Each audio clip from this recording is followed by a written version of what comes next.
Hi everyone, in today's video we're gonna unbox the Super Android 17 from Dragonball GT. This is a figure from Tamashii Nations and a premium Bandai exclusive. Super Android 17 is one of my favorite villains on the Dragonball GT saga. And finally I have it on a figure form.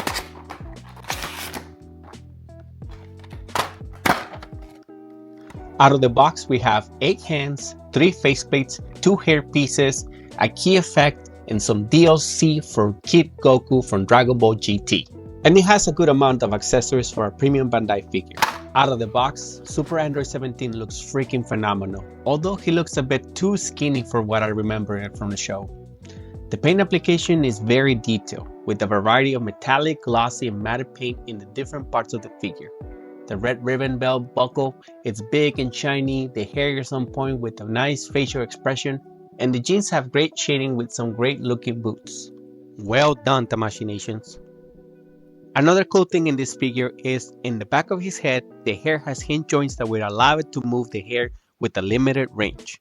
And even the scarf knot has a peg for articulation. And I kinda like these little details. Swapping hands in this figure is a breeze, but I highly suggest you to heat up your joints with a hair dryer to not stress the plastic.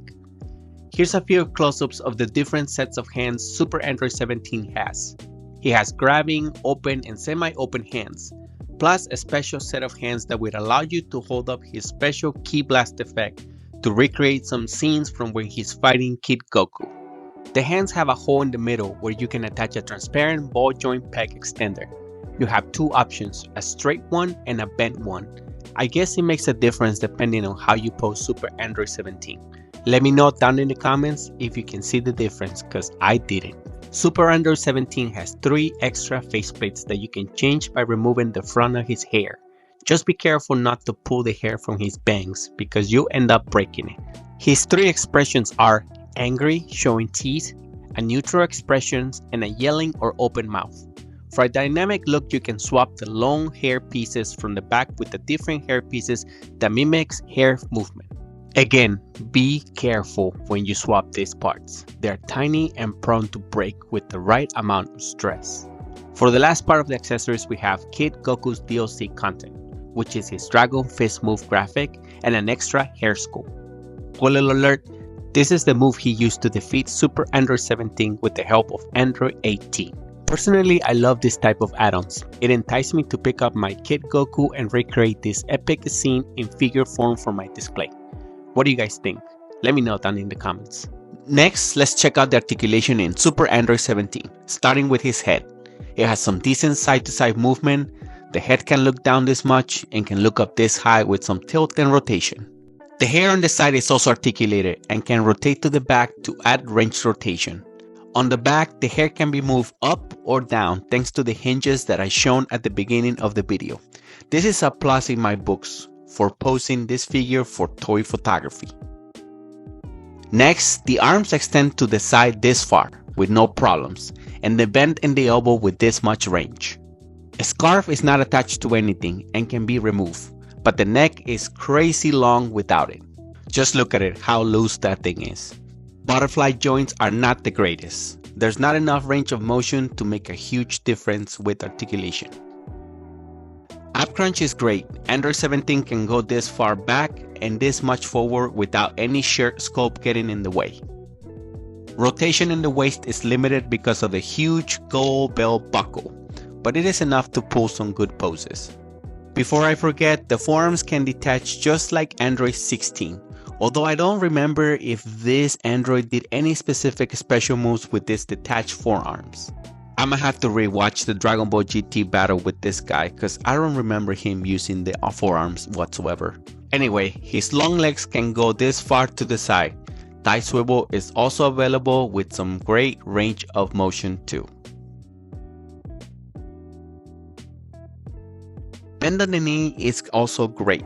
It can almost touch his own butt and the leg can extend and rise above 90 degrees just in case you guys were wondering. There's a boot hinge and a non-existent swivel, but at least you have some toe hinge. And now let's put this Super Android 17 range articulation to work by showing you some of my toy poses that I was able to pull off. Even with the lack of decent butterfly joint, the arms can reach peak poses, as well as being able to hold the weight of the key blast effect. I'm super pleased with the amount of poses I was able to pull off. What do you guys think? Here are a few more poses before we reach the last part of the video.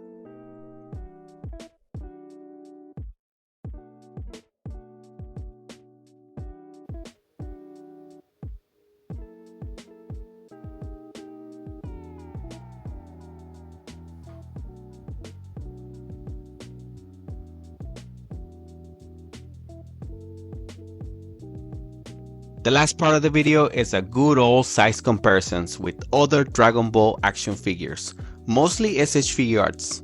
First we have the drink and Super Saiyan 4 Vegeta. Don't they look great together? Next we have both Super Saiyan 4 and Kid Goku, and I think the Android 17 should be a bit taller than the Super Saiyan 4 Goku. What do you think? Then we have Daddy Piccolo and his son Gohan in his Super Saiyan form. And the reason why they are here is none other than I love these two characters. Fair and simple. If you want to mix other lines of figures, why not using Dragon Star's Baby Vegeta and Omega Shenron, which are the other Dragon Ball GT villains. I just hope that Tamashii Nation will release these two in their s.h.figuarts form very soon. And at last we have Dragon Ball Z and Super Android 17. They are both short kings compared to this Super Android 17, which I understand because these two are 2.0 bodies and they desperately need a 3.0 update. I hope you like this video. This is by far one of my favorite Dragon Ball GT figures, one of my favorite villains of that franchise, and I highly recommend this figure. Get it now, still at a good price at hobbygenki.com. So don't wait too long. These figures tend to go up in price because they are premium Bandai and they have a limited run. So go get it right now before it goes up in price.